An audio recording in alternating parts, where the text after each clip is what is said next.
Rob Reiner spent his life telling stories about love, family, and human connection, but the final chapter of his own life unfolded in a way no one could have imagined. The legendary filmmaker and his wife Michelle Singer Reiner were killed inside their Brentwood home, a place meant to be safe, by someone investigators say knew them well.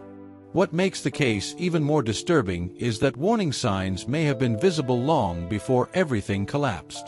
The night before the killings, Rob and Michelle attended a Christmas party hosted by Conan O'Brien. Friends described it as a familiar gathering, relaxed and social, until an argument broke out between Rob and his son Nick Reiner.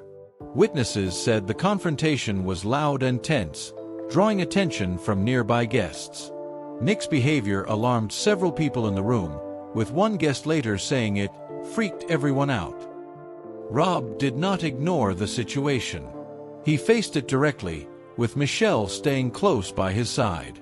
Not long after, the couple left the party together, appearing to remove Nick from the public setting and bring the conflict home.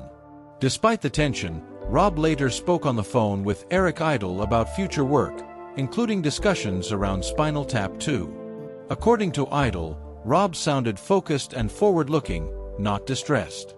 Yet friends later revealed that Rob had privately admitted he was afraid of his son, a statement that would take on chilling meaning after what followed. In the early hours of December 14, 2025, Rob and Michelle Reiner were killed inside their home. Their daughter Romy discovered their bodies later that afternoon and called emergency services. Police quickly ruled the scene a homicide. There were no signs of forced entry, no alarms, and no reports of noise from neighbors. Investigators believed the attacker knew the home well and moved through it quietly. Attention soon turned to Nick Reiner. Police say he left the house shortly after the killings and checked into a nearby hotel around 4 a.m. His behavior appeared calm, but blood later found in the room tied him directly to the crime. Surveillance later showed Nick moving through the city in a seemingly ordinary manner, stopping at a gas station and buying a drink. That evening, police arrested him near Exposition Park without resistance. Forensic analysis revealed that both victims died from multiple sharp force injuries inflicted at close range. The number and nature of the wounds suggested sustained violence rather than a single impulsive act. Based on this evidence, prosecutors charged Nick Reiner with 2 counts of first-degree murder, along with special circumstances for multiple victims. If convicted, he faces life in prison without parole or the death penalty. Nick's first court appearance only deepened public shock. Cameras were barred, security was tight, and Nick spoke only briefly to confirm he understood his rights. He did not enter a plea. Observers quickly noted his defense attorney, Alan Jackson, a high-profile lawyer known for handling complex, high-stakes cases. Almost immediately, questions arose about how such an expensive defense would be funded, fueling public debate and speculation.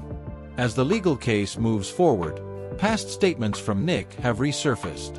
He once spoke about feeling disconnected from his father growing up, describing a sense of isolation that followed him into adulthood. His long struggle with addiction, repeated relapses, and periods of homelessness strained the family despite Rob and Michelle's continued efforts to support him. Their surviving children released a brief statement expressing grief and asking for privacy, while Hollywood figures reflected on Rob Reiner's lasting legacy as a filmmaker who centered humanity over spectacle. The investigation continues, and many questions remain unanswered.